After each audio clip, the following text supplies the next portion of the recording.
वर्दी मैं अंतिम बार पहन रहा हूँ क्योंकि मेरा डिजाइन एक्सेप्ट हो गया।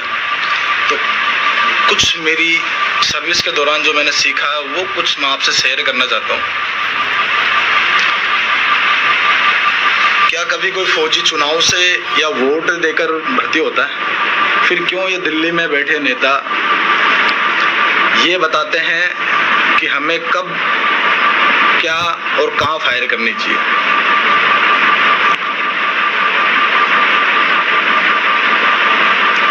हद होती है जब कोई दिल्ली में बैठे ये बोलता है कि नहीं, इनको कौन सी गन दी जाए कौन सी नहीं। अगर मैं मान लूँ ये नेता अपनी सुरक्षा के अंदर पेटल गन यूज करवाए, हमें कोई दिक्कत नहीं, हम भी यूज कर लेंगे। खुद की सिक्योरिटी में इनको AK-47 चाहिए, लेकिन जब वहाँ जवान अगर किसी बॉर्डर पे लड़ रहा है तो उसको पेटल गन चाहिए। इतनी अजीब हमारे देश का सिस्टम खराब है, अभी से नहीं 70 साल से। एक धूर्त व्यक्ति आज़ादी के बाद ही आर्टिकल 370 लगाकर ही देश की सुरक्षा का सौदा उसने कर दिया था, जिसके अनुसार उसने इतना बांध दिया था कि जिसकी हद नहीं है। कुछ बैठे ये ज्ञान देते हैं और व्यवस्था पूर्वक ये देखना पड़ता है कि मतलब एक कोई घटना नहीं, कई घटनाएं।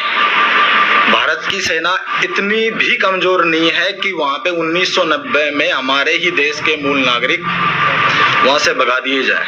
व्यवस्था पूर्व वहां देखा जा रहा था कि अपने ही भाइयों के घर उजड़ रहे थे। बंगाल में भी सेम वही है, फायर के आदेश नहीं है कहीं भी। वहां से दिल्ली में बैठ के नेता ये डिसीजन देता है किस सीमा पर हमें, किस बॉर्डर पर हमें फायर करनी चाहिए और किस पर नहीं। आतंकियों के लिए मानवाधिकार है, नेताओं के लिए मानवाधिकार है, अभिव्यक्ति की आजादी है, पर एक फौजी के लिए नहीं। एक भड़वा बैठकर ये कहता है फौजी होते बलात्कारी है, फौजी होते मरने के लिए है, वो और देश में जिंदा है। अभिव्यक्ति की आजादी उन लोगों के लिए है जिनको ये ही पता नहीं कि वर्दी होती क्या है। वो फौज के लिए अंट संट जब मर्जी बकते रहते हैं। अगर एक नेता दिल्ली में बैठ के ये कहता हमें किस महीने में फायर करनी चाहिए, किसी में नहीं, ये देश की सुरक्षा का ही सौदा है। जब आतंकियों को सुधरने का मौका देके उसको फौज में भर्ती किया जाता है, आतंकी का अर्थ होता है उस देश को मिटाने के लिए आतंकी बना है। क्या उसको नौकरी मिलते वो राष्ट्रभक्त बन जाएगा? फौजी नेताओं को शहीद का दर्जा है, अभिनेत्री को शहीद का दर्जा है, लेकिन इस देश के लिए मरने वाले अर्धसैनिक बलों को शहीद का दर्जा नहीं है। नेताओं की पेंशन है लेकिन अर्धसैनिक बलों के जवानों की पेंशन नहीं है। क्यों? नेता को सीमा पर लड़ते हैं या किसी कहां पर लड़ते हैं मुझे इतना बता दे। और फिर उनको मतलब ही क्या है कि वो एक जवान जब भर्ती होता है तो वो अपना योग्यता के अनुसार होता है, उसमें काबिलियत के अनुसार होता है कि उसमें कितनी काबिलियत है। और हष्ट पुष्ट एक बंदा जब फौज में भर्ती होता है उसके बाद में इन लोगों को क्या अधिकार है कि ये लोग हमें बताएंगे कि हमें कब क्या करना है क्या नहीं करना। देश का सिस्टम मतलब जिसकी कोई हद नहीं है। सिस्टम बदलने की बात है, हम किसी कोई ऑफिसर से कोई जवान दुखी नहीं है, ना तो आज था ना पहले था। और सिलेंडर लाया तो ये कोई नई घटना नहीं है। हर क्योंकि बंगाल मैंने देख लिया, बंगाल के अंदर बोले वहां से अगर वो लोग हमारे पे कैजुअलिटी करते हैं, यानी किसी नेता का कोई हाथ कटवा के फायर करके दिखा दे मैं मान जाऊंगा, फिर फौज को क्यों बंद करते हैं?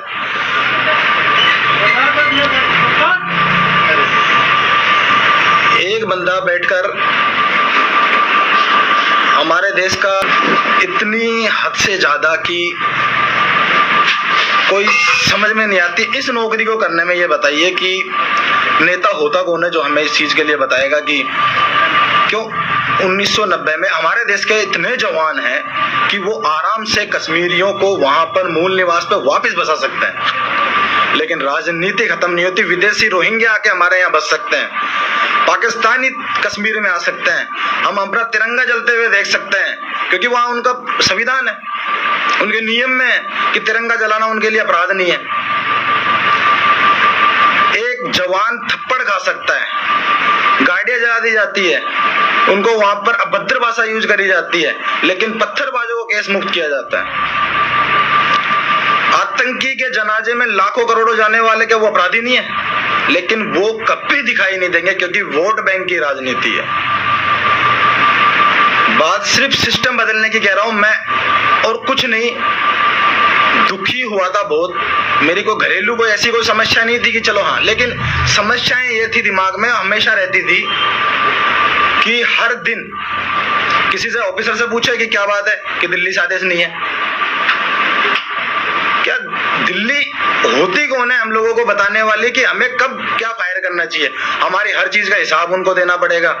तो देश की सुरक्षा होती है। अरे विदेश से तो सीख रहे हो तो इजराइल से, चाइना से सीखो कि वो अपनी सेना पर देश की सबसे बड़ी बजट उनका उन पे खर्च होता है। या नेता बैठ के सोचता है कि उसको कितनी तनख्वाह दी जाएगी, उस फौज को कितनी। यार हद है, कम से कम शहीद का दर्जा उन नेताओं को देके हमारी आत्माएं तो मत जोड़ो। क्या फौज को शहीद का दर्जा नहीं मिलना चाहिए? उनको पेंशन नहीं मिलनी चाहिए? नेताओं को किस बात की पेंशन दी जा रही है? और फिर व्यवसाय की बात आती है तो एक अगर कोई भी सरकारी कर्मचारी हो, चाहे वो किसी भी उसका हो, वो और व्यवसाय नहीं कर सकता, पर लेकिन एक नेता राज की पदाधिकारी होते हुए वो कितने भी बिजनेस कर सकता है। सारे नियम सब कुछ इस देश में उनके लिए लागू है, लेकिन एक जवान या किसी के लिए ये नियम लागू नहीं है कि एक व्यवसाय के अलावा वो और नहीं कर सकता। मेरी ये घरेलू समस्याएं थी कि दिल्ली में बैठा नेता जब ये बोलता है कि हमें किस अनुसार कब फायर कब नहीं करना चाहिए, इन्हीं कारणों से मैंने रिजाइन दिया है। और जितना किया पूर्ण ईमानदारी से करके, मैं इस वर्दी में शायद अंतिम बार आपके सामने लाइव आ रहा हूं। क्यों मेरा आज रिजाइन एक्सेप्ट हो गया, लेकिन मेरे भाई आप आवाज बनो पूरे देशवासी, नहीं तो इस देश की सुरक्षा का सौदा अभी से नहीं, आजादी के बाद से शुरू होता है। चाहे वो मैं किसी पार्टी के लिए नहीं बोलूंगा, कोई भी पार्टी हो, आज तक उन्होंने सौदा ही किया है। महबूबा मुफ्ती बैठ के अगर वो डिसीजन लेती है कि अब रमजान में फायर नहीं करेंगे, पत्थरबाजों को भी केस मुक्त करेंगे, सेना पर मुकदमा तक लग जाता है इस देश में। और एक अगर गलती से अगर जहां पर फायर के आदेश नहीं है और वहां कोई फौजी अगर फायर कर दे तो वो पेशियों पे घूमता रहेगा, उसके चक्कर मारता। अगर कोई मर गया गलती से तो फौज तो है ही, फिर सिविल जेल से और परेशान हो। क्या हमारे देश का सिस्टम यही रहेगा हमेशा?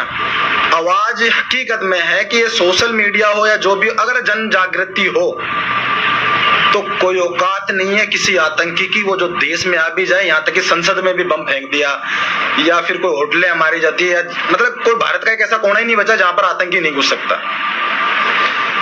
सरकार जब पूरे देश मना कर दिया उन रोहिंग्याओं के लिए, तो हमारे देश में बसाने की जरूरत क्या थी?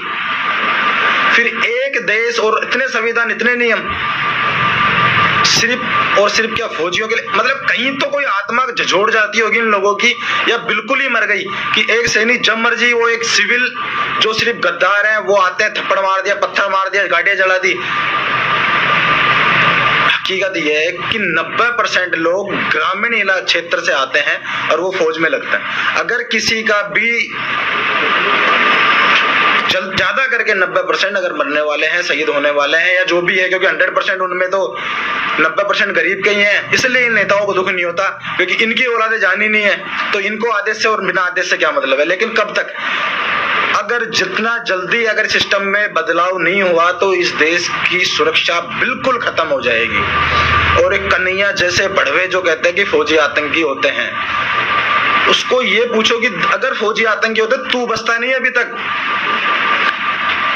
मतलब कोई सिस्टम ही नहीं है। हकीकत बता रहा हूं, अर्धसैनिक बल का कोई शहीद का दर्जा नहीं है, ना आज है ना पहले था।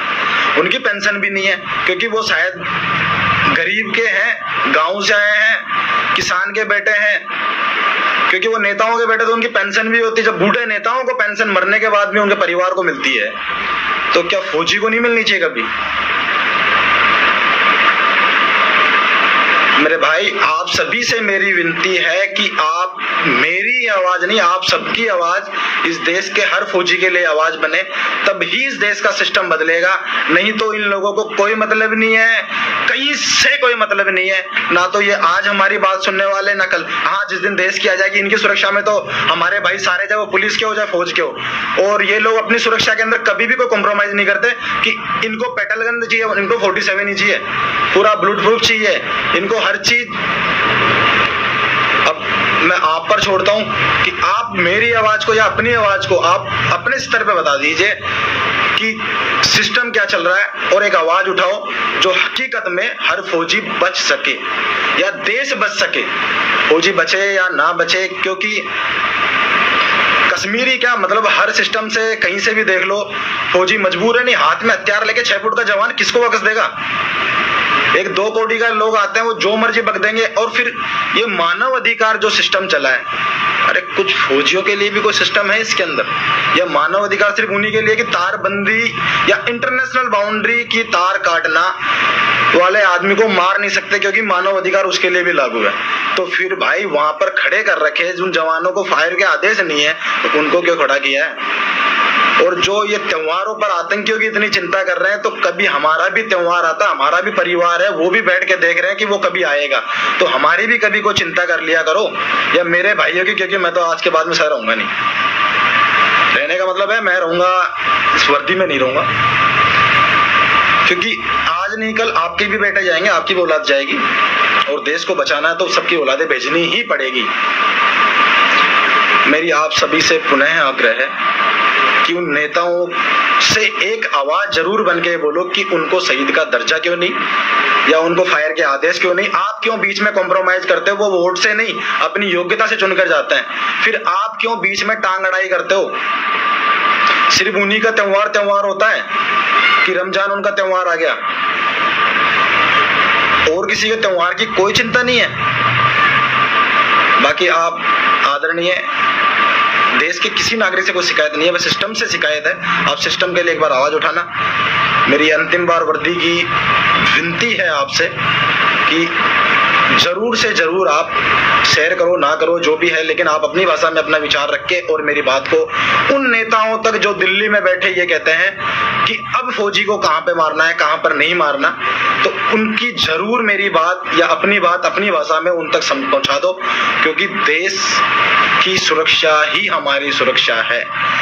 नहीं तो इनका कुछ नहीं जाना, ये यहाँ से निकल के विदेश भी चल जाएंगे। इनका जमीर क्या होता नहीं होता मुझे कुछ पता नहीं है कि ये लोग अंदर से क्या झोड़ के देखते हैं, लेकिन जो मैंने 12 साल के दौरान जितना देखा है, तो एक हमारे अफसर से वो बड़े भाई हैं, जैसे भी हैं, वो एक सिस्टम, एक परिवार है, वो चलाने में उनसे कोई नाराजगी नहीं है। लेकिन ये लोग बैठकर जब ये कहते हैं कि नहीं दिल्ली से आदेश है, हमें वहां पर ये नहीं करना चाहिए, ये दिल्ली वाले होते कौन है, हमें आदेश देंगे।